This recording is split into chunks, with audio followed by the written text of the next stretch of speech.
Welcome. This talk is sponsored by the Yale Center for Environmental Communication at the Yale School of Environment. My name is Joshua Lowe, and I'm the Partnerships Director for the Yale Program on Climate Change Communication, or YPCCC.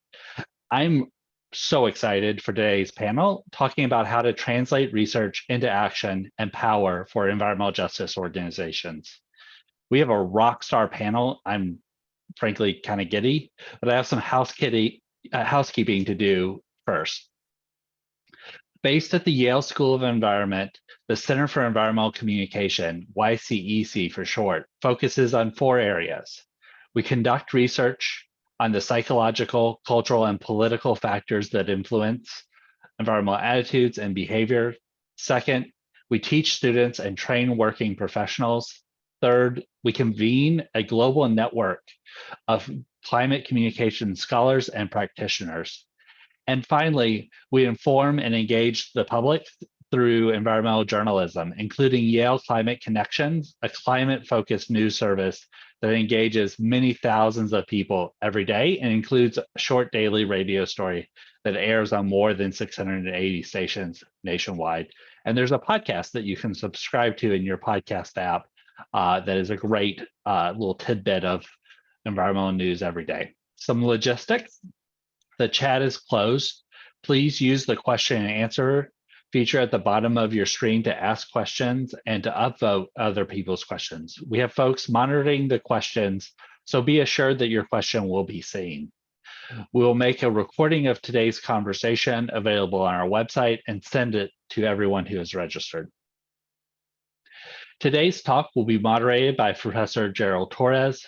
Professor Torres is a professor of environmental justice at the Yale School of Environment with a secondary appointment as professor of law at the law school. A pioneer in the field of environmental law, Professor Torres has spent his career examining the intrinsic connections between the environment, agricultural and food systems, and social justice.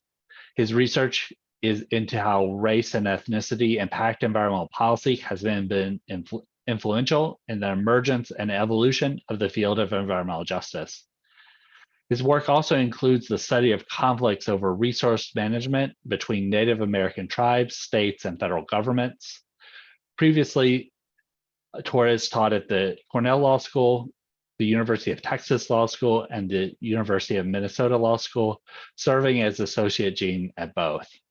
He is also former president of the Association of American Law Schools and served as Deputy Assistant Attorney General for Environment and Natural Resources Division of the U.S. Department of Justice during the Clinton administration. With that, welcome Professor Torres, and over to you for moderation. Thank you, and thank everyone for joining us this afternoon. I hope this panel.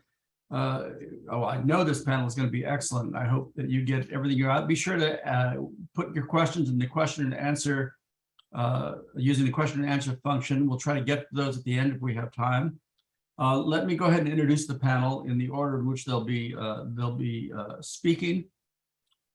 First is Dr. Jennifer Carman, who is the Deputy Research Manager at the Yale Program on Climate Change Communication. Her work supports the development of strategies to foster behaviors with personal, social, and environmental benefits through times of environmental change and stress. Jackie Patterson is the founder and executive director of the Chisholm Legacy Project, a resource hub for Black frontline climate justice leadership. Prior to the launch of the Chisholm Legacy Project, Ms. Patterson served as the Senior Director for the NAACP Environment and Climate Justice Program for over a decade. Dana Johnson serves as the Senior Director of Strategy and Federal Policy at WEAC for Environmental Justice and has moderated conversations about equitable policymaking on behalf of the New York Bar Association and the Massachusetts Institute of Technology Water Club. WEAC is one of the oldest environmental justice groups in the country. I believe it was the first Black-led environmental justice group. So I welcome you all, and I turn the floor over to Dr. Carman. All right.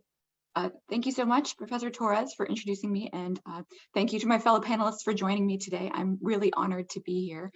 So I'm about to share my screen. This is always a little fraught. We'll make sure that this works. So just a second. All right, my screen should be shared now. And so thank you very much again for joining me. I'm really excited to be here. And so our panel today is talking about how climate justice organizations use public opinion data to win. And I'm here to set the stage by talking about what that public opinion research currently says. And so to give you a roadmap for my remarks today, first I'll be giving a background for this research, then I'll be sharing some key results and takeaways, and then I'll look forward to talk about some potential next steps. First, to give you some background, I want to share how YPCCC has used data in the past to help climate organizations answer key questions for their campaigns. For those who don't already know, YPCCC conducts scientific research on public attitudes, behaviors, and policy support regarding climate change. And one of our priorities is to help other organizations in the climate movement use our data to help their campaigns. And so one question we help them answer is, what are the current levels of support for climate policies? And we measure this support at the national level through our Climate Change in the American Mind study. And we've also tracked support for many of these policies over time. We've also done data analysis to show where support is highest for these various policies throughout the US. And we've also worked with partners to help them identify who these supporters are at the local level and developed methods to turn that support into local action. And so this analysis asked, how much do American support policies really? Collected a vast amount of data on support for a lot of different climate policies over the years, but we want to, because as important as they are, there's not a whole lot of level data or analysis on how much support they have. And so my fellow panelists will also talk about additional gaps in this research. But we knew that if we wanted to start exploring these issues, we'd really need to reach out to experts in the field to get their input on what kind of data would even be useful to analyze. Because our researchers at YPCCC are experts on survey data and public opinion on climate change, but we're not, and I'm not, an expert on climate justice. And talking to experts is best practice in research in general, but it's especially important when dealing with justice issues because, speaking as well, bluntly, a well-meaning white person, it's really easy to screw up, like entering into these conversations if you're not careful, and even if you are careful. And so it was very important to us to have these conversations and to get input from the people who would be affected by this data. And so we reached out to the Yale Center for Environmental Justice to work with them on figuring out what research from all of these piles of data we've collected might be useful to organizations who are working in the climate justice movement. And through our work with them and with conversations with other organizations in the movement, we narrowed it down to 3 federal policy areas related to just transition, or moving away from fossil fuels in a way that advances social justice. And so these 3 areas are renewable energy transition, or investing in a 100% renewable energy economy, federal investment in frontline communities. And if you haven't heard that term before, that refers to communities who are historically marginalized, but also most likely to feel the strongest effects of climate change first, and job creation policies related to renewable energy transition. And these policies represent the climate justice priorities of not just addressing the unequal harms of climate change, of which there are many, but also providing equitable benefits when developing climate solutions. And so today I'll be presenting data on what we found in these 3 areas. And the reason that we really wanted to highlight these findings is because we found high levels of national support for all of them. In particular, support was really high for job creation policies. For example, 83% of Americans overall support reestablishing the Civilian Conservation Corps, and 81% supported creating programs to hire federal programs to hire oil and gas workers to cap abandoned oil and gas wells, and hiring coal workers to close down old mines. We also found that there's high support for investment in frontline communities. For example, 79% of Americans overall support federal funding to increase the energy efficiency in residential buildings in low-income communities. There's also 68% support for increasing federal communities directly to communities who have been disproportionately harmed by air and water pollution. Finally, for the area of renewable energy transition, there was 70% of Americans support transitioning the entire US economy to 100% clean energy by 2050. policy. And while the climate movement kind of considers this the bare minimum, I find this result remarkable because for many people, this represents a pretty radical change. And it's notable that a really solid majority of Americans are on board with this concept. As part of this analysis, we also broke out support by various demographic groups, including race and ethnicity. And so we also found that support for all of these policies is high across racial and ethnic groups.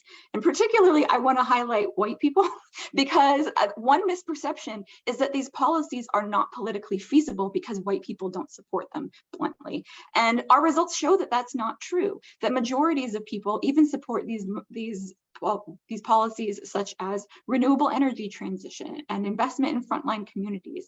That the issue is not getting people to support it.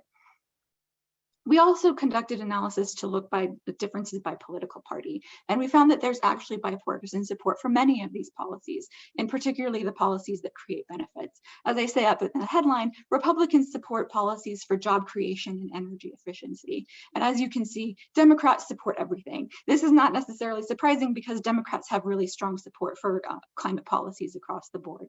But it's also notable that even among the policies that have less Republican support, it's still above 40%, which suggests that there's still a solid base of people who can be mobilized from both parties for all of these potential policies. And so the key takeaways from this analysis are first that people in the US support many policies for just transition in all of the areas that I've talked about related to investment in frontline communities, related to job creation and to renewable energy transition. And moreover, support crosses demographic groups and sometimes even political parties. And support is highest across the board for policies that provide benefits such as energy efficiency and job creation. You can see that there was support, that there was solid majority support even among Republicans for these kinds of policies. And so looking forward, this research represents our initial dive into policies related to climate justice. But the first main takeaway is that there's still much more to understand about support for this issue. As part of the process for talking to organizations about this research, they also named several areas that we haven't measured yet, such as measuring support for infrastructure improvements and other measures to protect communities from climate change impacts, especially in frontline communities. They also suggested looking into how support varies within demographic groups and geographically. Now, this analysis is very national level, but there's also a lot to suggest that this varies at more local levels as well. It's also important to note that this isn't the only way collects data about public opinion and knowledge regarding climate change. That there are ways besides national surveys to look into this, especially, and those kinds of ways are especially important to consider when working with communities that are directly affected, that are most affected by climate change. And the other next step to think about is how this data contributes to building political will for climate justice. To put these results in the current political, these results were actually publicly released about a month ago, and the very next day, the Senate reached the Inflation Reduction Act, or the IRA, which I'm sure many of you know includes the first major federal investment in climate change mitigation.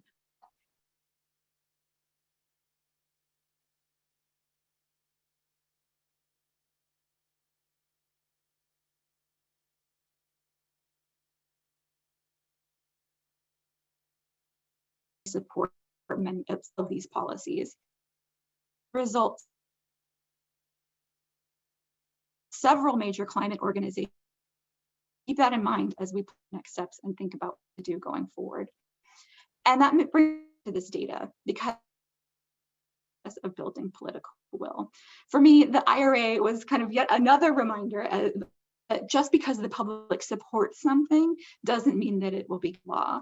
That requires power, and building power requires that people take action. And the data that I've shown you today gives you a sense of where we're starting from with that, but my fellow panelists will share their experiences and expertise for how they've collected even more data and turned that into effective action. And so with that, that concludes my remarks. Thank you very much again for having me on this panel today. And thank you to the YPCCC research team who were absolutely essential to putting all this together, as well as our research partners in collecting the data at George Mason and the Yale Center for Environmental Justice who worked with us on this analysis, as well as to our various funders for our data collection. Thank you again.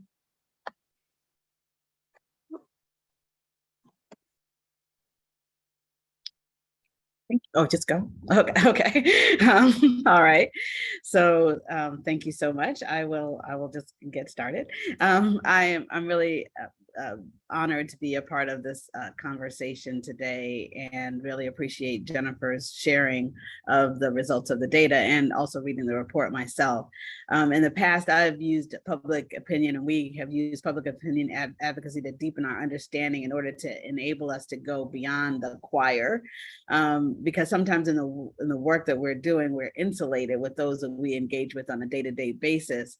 But with that insularity, there's so many things that are unsaid, that are just kind of givens in our work.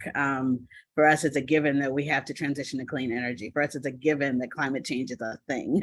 For us, it's a given that the capitalist economy isn't working for Black folks, as a couple of examples. So even though I'm an avid follower of the news, so I'm not that insular per se, but in fact, even watching the news with its many biases can lead us to believe that we're in a bubble in our beliefs. It can actually reinforce this notion and perception of this bubble existence. So reading public opinion, like the results of the report that Jennifer shared, takes me away from that insularity around climate issues specifically, and has allowed me to understand better what the priorities are outside of our bubble. So in the past, for example, it's been affirming that when we're thinking in the bubble, that what we're thinking in the bubble might not be as far away from what the public is thinking. With the 2016 elections, I was heartened to read a public opinion poll from Pew, I think it was, that that the public shared the view that there is an undue influence of moneyed interest over the political system. And so that knowledge was not only kind of affirming just in general, but it also helping to deepen the way we talk about these things so that we have a better sense of what actually resonates, whether it's in the media or when we're doing public talks or otherwise. So after the 2016 election, when we put out the report, Fossil Fueled Foolery, in April of 2017, we were able to get an article also in the New York Times on that same topic. We knew that we were putting out this information in an unadorned way because we knew it would land with resonance, and it truly did. Having knowledge of public opinion, especially when it's segmented by certain populations, as Jennifer described, also helps to be able to meet people where they are. It helps us to know what people care about most so that we don't come in out of left field and therefore we're not actually connecting with people. And doing that actually not only can result in there being not space for collaborative advocacy, but at worst, it could actually open up actual conflict and make subsequent collaboration even harder because of the residual tension as a result of not even being in the same book, much less on the same page. So we've seen some examples of where that's happened, where there's been a failure to read the room, whether it's the Waxman-Markey bill. In terms of it, there was a lot of kind of engagement of kind of big green organizations and otherwise, but the masses didn't even know what it is, much less understood how it was going to affect their daily lives. And therefore, it didn't get the broad groundswell of support that would have been necessary for its passage. I was in a recent conversation with Mayor Carter of Minneapolis, and he was talking about when his sustainability officer brought to him this idea of doing a plastic bag ban. And he said he was actually against it because he said that he always remembers that when his grandmother telling him that you don't walk out of a store as a Black man without having a bag in hand that has the logo of the store. And so again, this is why it's so important to have this kind of segmented, differentiated polling, because we need to understand the different lived realities and how it's going to affect their support of various advocacy points that we want to advance in terms of climate justice. we've seen examples when people are at the table, so all their interests are represented, whether it's been the offshore wind bill in Maryland, the Illinois Clean Energy Jobs Act, the Portland Clean Energy Fund, and even the Moral Mondays movement, like what it looks like when everybody's at the table so that their opinions are a part of the advocacy. And we've seen the successes that come from that.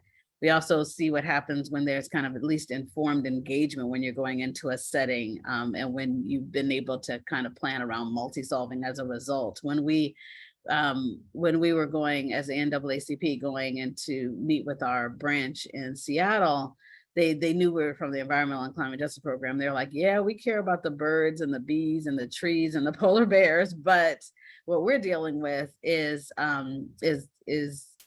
criminal justice issues and being able to have opportunities for jobs for returning citizens and so forth, and economic development in general.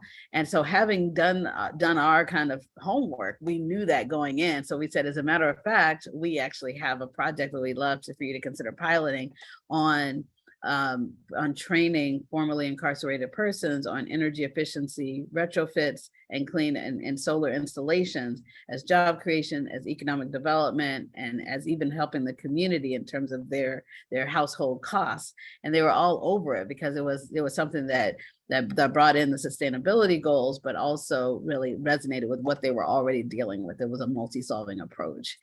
We also saw how in the public opinion shifted as it relates to issues. We had put out a report in 2018 called Lights Out in the Cold, Reforming Utility Shutoff Policies as if Human Rights Matter.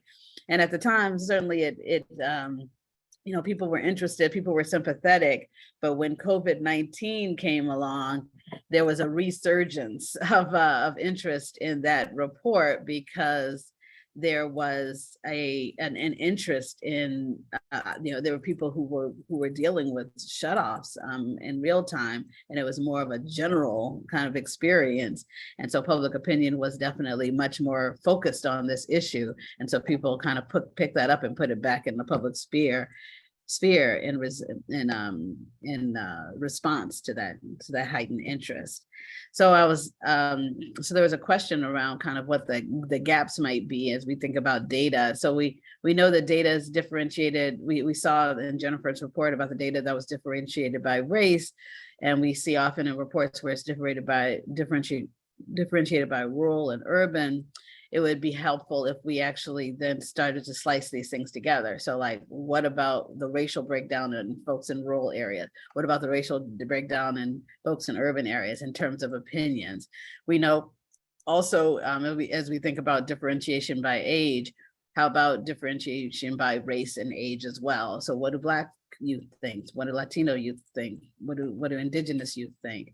It would be good to have more segmentation around folks who are on the front lines of certain injustices and what their views are versus people who aren't on the front lines of injustice. I mean, one can presume, as we said before, about how people will feel in different things, but it would definitely be good to have that data. Also, for me, and coming into this work from gender justice, it would be good to have some more in the way of gendered differentials. And then I think, as we've already spoken about, all politics are local. So to be able to provide tools and technical assistance to groups to be able to collect this data at the state and even local, hyperlocal levels would also be super helpful. And then also even some more data around the why. What are the stories behind the numbers would also be helpful. So in my kind of the last 2 minutes and wrapping up, I would just say, as we think about applying the insights from public opinion into advocacy, if we lead with the fact that there's far more that unites us than divides us, we win. As we saw with the cases with the Future Energy Jobs Act and the Portland Clean Energy Fund and so forth, when people all came together to say, what do we all want? And how can we all band together to move this forward? We see some exciting wins. Some of the most memorable, inspiring moments that I've witnessed in my work in movement building have been when people have crossed political and other divides and have found that common ground, which resulted in successful joint advocacy. In 2009, when a white rural waterkeeper in Louisiana said she found common cause with Somali pirates, because she could identify with people who have been pushed to the brink and pushed into desperate action when their lives and their families' well-being were under threat. Out of this conversation came a uniting across Black-white, conservative, liberal divides to find common purpose around these issues. In 2014, after NAACP hosted an event on energy justice at the Missouri State House, a Republican legislator, T.J. Berry, said, "When you've got NAACP here talking about energy as a matter of equality, you have to listen." And as he discussed his decision to break ranks and champion solar and energy efficiency legislation, he ended up being labeled a green champion, making him a very rare Republican ally in common cause with the NAACP. In his own comments, he said, it builds a groundswell. What's important is that each of these groups has a different reason, but they all want to do the same thing. And in 2018, when I was speaking at a meeting of the Coalition of Black Trade Unionists, my panel spoke on the report Cold Blooded, Putting Profits Before People. And the United Mine Workers of America stood up and called us out because we were attacking their mothers who relied on healthcare and pensions of their deceased fathers, workers who didn't know any other way of life, and so much more. So 3 hours later, after many tears and a lot of angry words, we came together in harmonious common purpose with a plan for them to join our Black Labor Initiative on Just Transition, and for us to add another pillar on pensions and healthcare to our co-authorship of the document Building Blocks to a 100% Renewable Economy. So all these illustrative examples taught me that if we engage in deeply nuanced public opinion research, and if we lead with exploring points of commonality, these intersections in values and priorities, we always can make space for nuance and for multi-solving in our legislation, our regulations, and our programming. So then we can advance the policy and practice change that we need truly for a just transition. So I will stop there and look forward to talking more with you all. Thank you.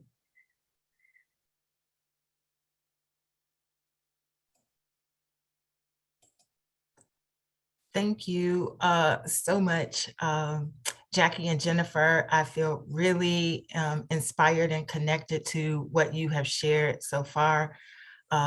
Really honored to be in this space with Dr. Torres, and just thankful for the opportunity to be a part of this panel and the invite that came from YPCCC. As was noted, We Act for Environmental Justice is a 501c3. We're a nonprofit entity that is 34 years old. We were born out of an overt act of racism in West Harlem, New York, with the siting of a sewage treatment plant in our community for no other reason than leadership in that area believed that the community did not have the political will to push back. Our mission at We Act has been to build healthy communities by ensuring that people of color and people living in areas of low income have meaningful participation in decision-making around environmental health, environmental justice, economic, energy, climate policies and practices, and that that contribution, that being at the table, will really lead to soundness and fairness in what is developed and decided. At We Act, we really break our work up into 4 areas. We organize more than 800 members in our community in New York to really be leading in deciding the environmental justice work that gets done at the city and the state level. We engage in environmental education and training. So we do have an environmental justice health and leadership training institute that also extends to youth. So we're really trying to build the next generation of advocates. Our advocacy, as I mentioned, takes place at the the city, state, and federal levels.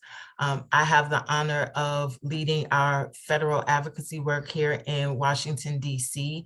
And in the office, we also convene a network of environmental justice organizations called the Environmental Justice Leadership Forum.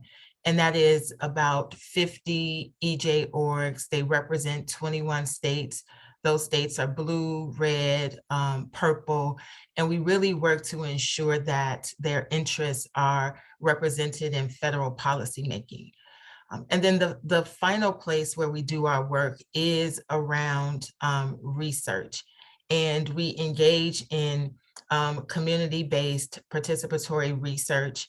At our origins, that research, that partnership with Columbia University in New York was really instrumental in articulating respiratory illnesses related to pollution conditions, and was, really the data, right? It was the information that we needed to be able to advance policy change.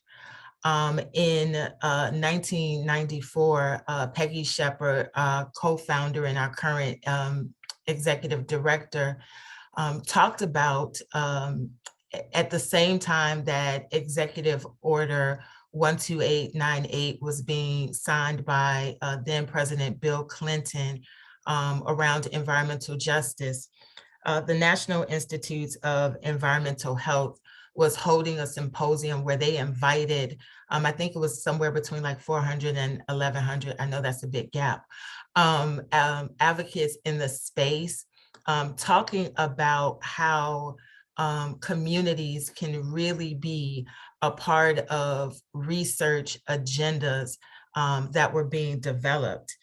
And I think what came out of hearing Peggy talk about that particular meeting and reading some of the documentation from it was that there is a real desire by communities to be a part of processes and to speak for themselves.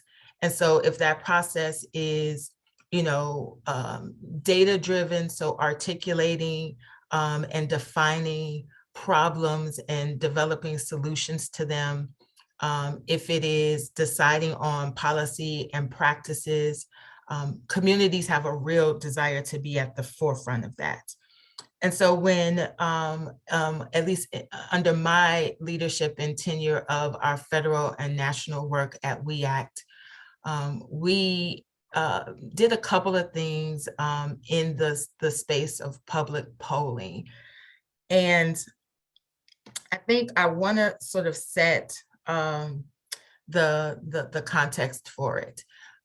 During the 2020 presidential campaign, or even before, there was a strategy for the climate community to engage diverse stakeholders in the process of really developing a climate agenda.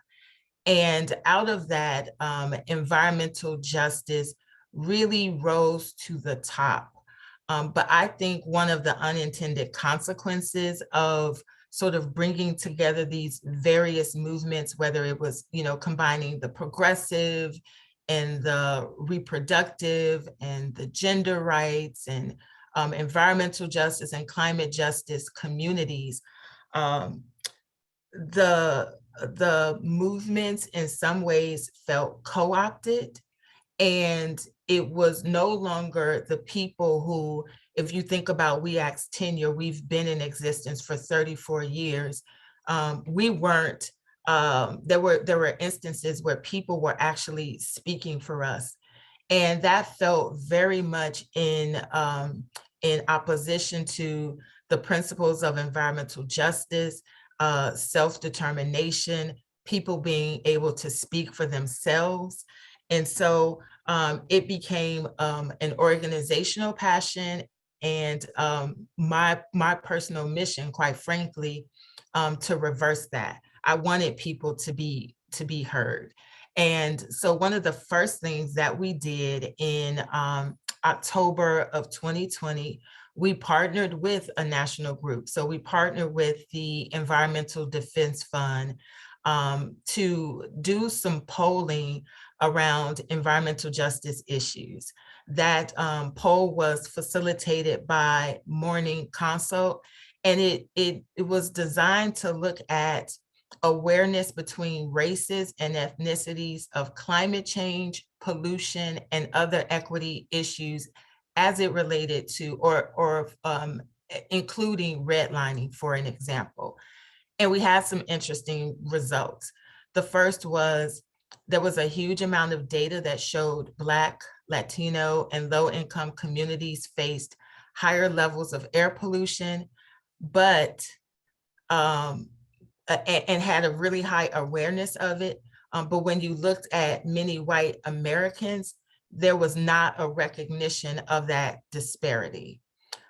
The poll found that Black and Latino adults report more concern about air pollution in their community and have a higher level of concern about climate change in their local communities than the general public, which speaks to what Jackie noted, right? People really wanted to see a drill down. There were other findings in the poll that included low levels of awareness of environmental injustice as a problem among white adults. And it really emphasized that we need to continue to build awareness and educate people across the board on these critical issues. And again, I think to some of the points that were raised, to do so would mean we would see more commonalities. We would see that we have more in common than what divides us and could make us a stronger collaborative movement in achieving climate and environmental justice. The poll also found that there was strong support from Black, Latino, and white Americans for the US to prioritize legislation to increase the use of clean energy and clean transportation, with the vast majority of the respondents agreeing that clean energy jobs will help people in communities like their own. And so when we think about the practical application of this poll came out a couple of months before we released a Green Jobs report. And the report was a presentation of case studies of workforce development programs that WEACT, the Deep South Center for Environmental Justice in Louisiana, the Green Door Initiatives in Detroit, Michigan, and Grid Alternatives, which is a national entity. We really wanted to highlight the workforce development programs of each of our organizations, but also present a set of recommendations that support people or support governments and communities in ensuring that we had a just and equitable transition from a fossil fuel energy economy to a renewable energy economy, a renewable energy future. And those recommendations included things like wraparound services, some of which we did see in legislation that passed with the Bipartisan Infrastructure Package and the Inflation Reduction Act. It also included policy recommendations. So we wanted to address the concerns that people had around what happens if I transition away from work that is fossil fuel based to something different? What does that mean for my pension? What does that mean for my ability to pay my mortgage, to send my children to college?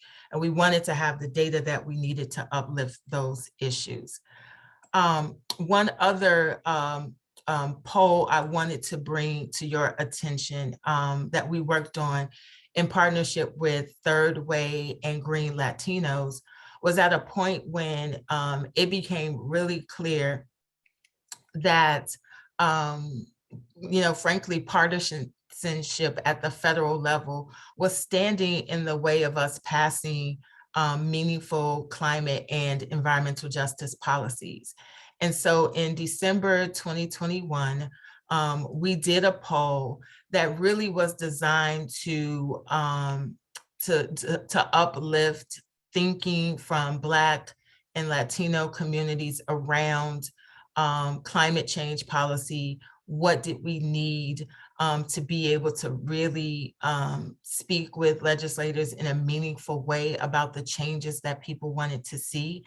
And so in that poll, some of the results we found were that Black and Latino communities feel the impact of climate change firsthand, but overall say that the economy and job growth demand more urgent attention when they were asked about their top issues. So it was our, way of calling to Congress, like, we really need for there to be collaboration in advancing policies that will support people environmentally and economically. And then the second thing that came up, which will lead to my final point, is policymakers, advocates, and communicators. And these folks were defined as professionals, like communications directors at national organizations, or even, in levels of government, halls of government, consultants, press secretaries, needed to do a better job of engaging with Black and Latino communities on how the clean energy transition can positively impact their communities. And so that inability, to really hear from communities was important to us. And we, wanted to think about how we could do it differently in our work, how we could amplify voices. And so we decided to think about the capacity and the bandwidth that we had in our office. So we decided to hire someone internally who would be our environmental justice researcher, working with WEACT, but also working with the Environmental Justice Leadership Forum to do better storytelling, to lead processes in, qualitative focus groups. How can we capture the stories that people have around pollution changes and policy changes and lived experiences, and use that to tell stories? How could we use this position, this role, to vet some of the policies that were being proposed, the legislative proposals? There was a wealth of national data that called for particular policy pathways. But when we asked for folks to drill down to what would that look like in the South Bronx? What would that look like along I-75 in Detroit? What would that look like in the Gulf region? There was no more money, right, to be able to drill down and tell those stories. And so we wanted to create a resource that would allow for doing that. We can do, local community modeling. We can vet policies and be able to, in real time, provide that technical expertise or response that would be more aligned with the interests of our communities. And so I think that that about wraps up what I wanted to present before we engage in the collaborative conversation. Thank you.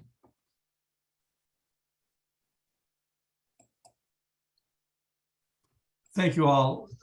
We have a few minutes that I'd like to ask some of the questions that have come up in the question and answer function. The one that seems to have most people's interest is this.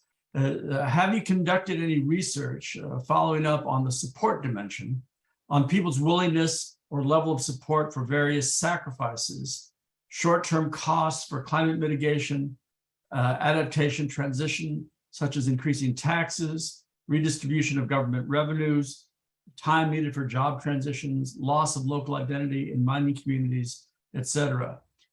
So I don't know whether any of you have done research on that. I know the information is going to be important for what I'll call translocalism, to get people to see how things are done, as well as for building support for programs. So Jennifer, let's start with you, if you have an answer to that question.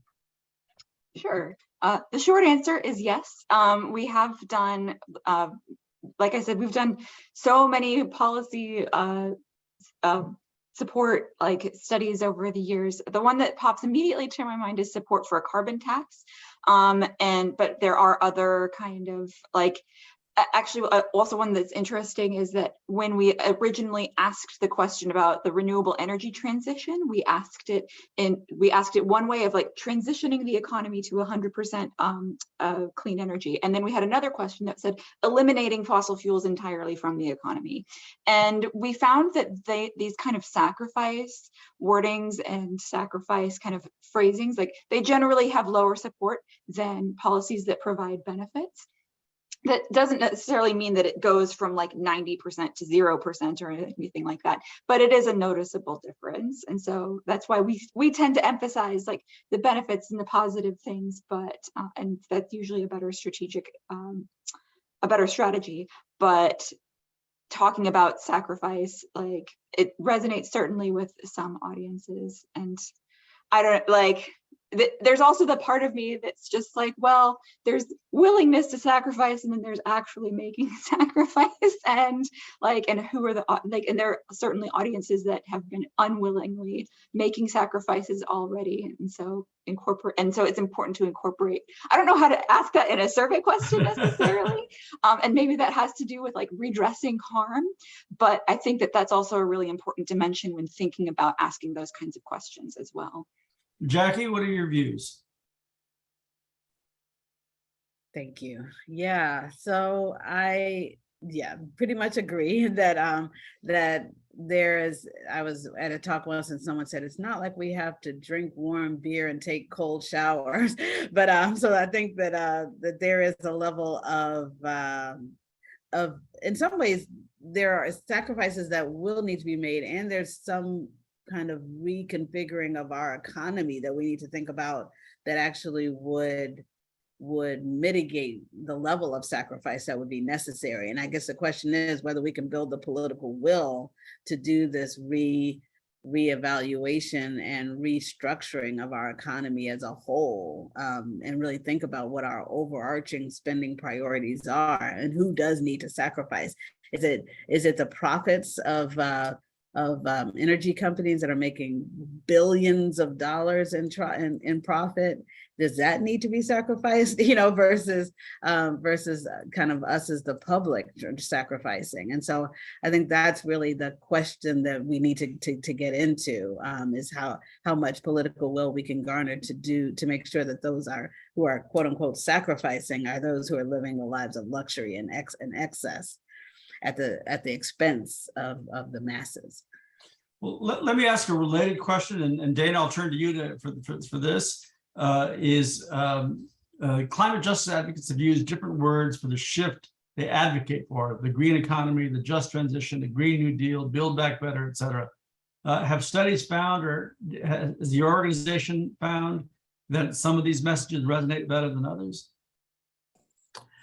So that's a great question. I will admit it's not one that we have tested, but currently we are in national discourse around this notion of permit reform as part of the Inflation Reduction Act deal that Senator Manchin, I'm going to assume perhaps the House and maybe even the administration made in order to get that bill passed, attaching a piece of legislation to it called permit reform. And that on the surface sounds positive. But when we think about it from a community perspective, we know it will weaken the National Environmental Policy Protection Act permanently. It will undermine community voice. It will eliminate judicial recourse. And so we did, and we're wrapping it up. And I'm not going to talk too much because I want to scoop myself before all the numbers are counted and the I's dotted. But we thought it was important to get people's and specifically voters of color, their perspective on what this bill will mean and what reform should look like. And we hope to next week be coming out with the results of that. Thank you. Jackie, I wonder whether you've done any research or your organization's done any research on support for climate reparations. Thank you. Absolutely no research, but certainly it's been a live discussion in terms of talking about climate reparations, recognizing, of course, that as we said, that there are the communities that are most impacted and the activities and that have been most responsible, and the difference between those two.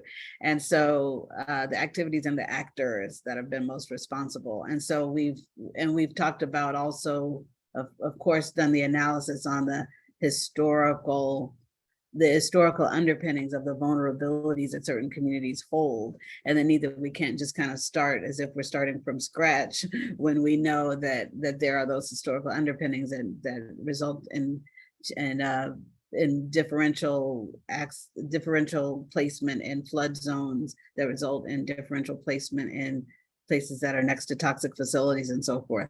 So we know that the case is very clear for reparations. We also know that not only in terms of the land that has been taken from indigenous folks, but also the people that have been taken from our places of wealth, our original homes and land that have been brought over here to build the infrastructure of this country and to be and as enslaved labor, and with no payment for that debt of the uncompensated labor that's still outstanding.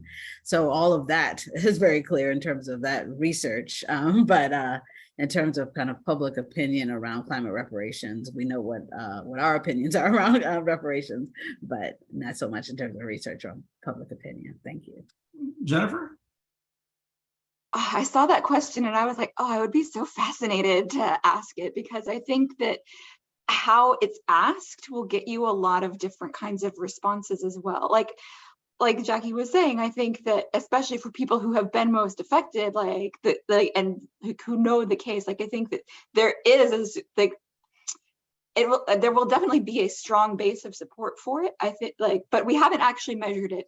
It would be something like, I guess the short answer is it would be really interesting to explore, especially in terms of understanding how, if you phrase it in terms of fairness and redress, is it the word reparations that scares white people, especially, but more conservative people, is it that phrase specifically that scares people? If you phrase it in terms of fairness and include something related to the case for it, does that affect the way that people support it?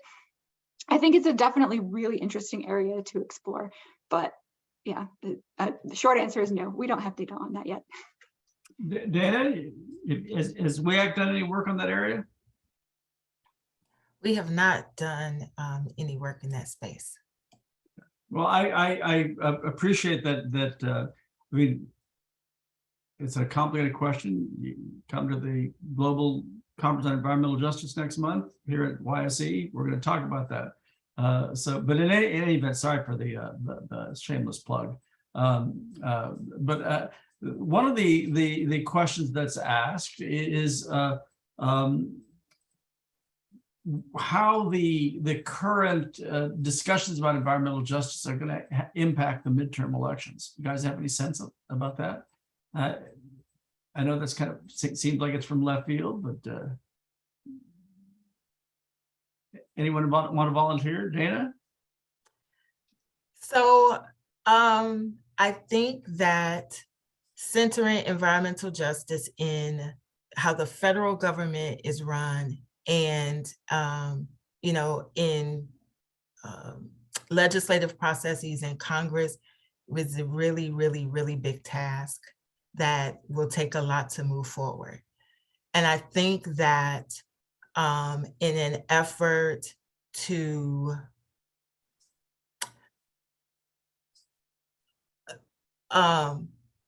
be neutral, it has been a disappointment in some instances to voters. I think that there are steps, one step taken forward and two steps taken back. And this idea of like changing the permitting process is one of those things. Voters of color, Black, Indigenous, Hispanic, low-income voters will be negatively impacted by this. And I think that when it comes to the midterm elections, when it comes to 2024 elections, people need to recognize that that will be remembered. People have to have a reason to go into the polls, the ballot booths. You know, like it can't be anti-Donald Trump. I think before we voted to save our lives. Right now, we are voting to improve the quality of our lives. And that will be reflected in the midterm elections. Jackie, you have any views? Yeah, I mean, I'm working with a number of communities for whom whatever administration has been in office over the years, it hasn't made any appreciable difference in their lives. I'm working with a community that hasn't had water coming out of their taps since the mid-'80s. And so whether it's been Ford or Carter or Reagan or any of the different folks who have been elected over this time, they literally has made no appreciable difference in their lives. And so these are the folks for whom we need to be thinking about what their opinions are, because their opinions are based on not having any responsiveness or any accountability from those who are in office. And so how are they going to see the elections as something that's even relevant to them when it hasn't made any difference in their lives? Thank you. Unfortunately, we're at just about at time. I was hoping I'd have enough time for all of you to have a last word, but I think we're just about at the hour. So with that, I'll turn it back over to Eric. You're muted. Thank you. Thank you, Professor Torres, for moderating the conversation. Ms. Patterson, Ms. Johnson, Dr. Carman, thank you for your insights. This was the first event in the Yale Center for Environmental Communication Fall Speaker Series. Everyone will receive a follow-up email after this with the recording, and we'll be back soon and hope you will join us for a talk on the fight for climate change after COVID-19 to be held Friday, September 16th at noon Eastern Time. We'll be hosting Alice Hill, Senior Fellow for Energy and Environment at the Council on Foreign Relations. She'll discuss necessary elements for climate preparedness and where the United States is along its preparedness journey. Thank you for joining us today. Have a great day, everyone.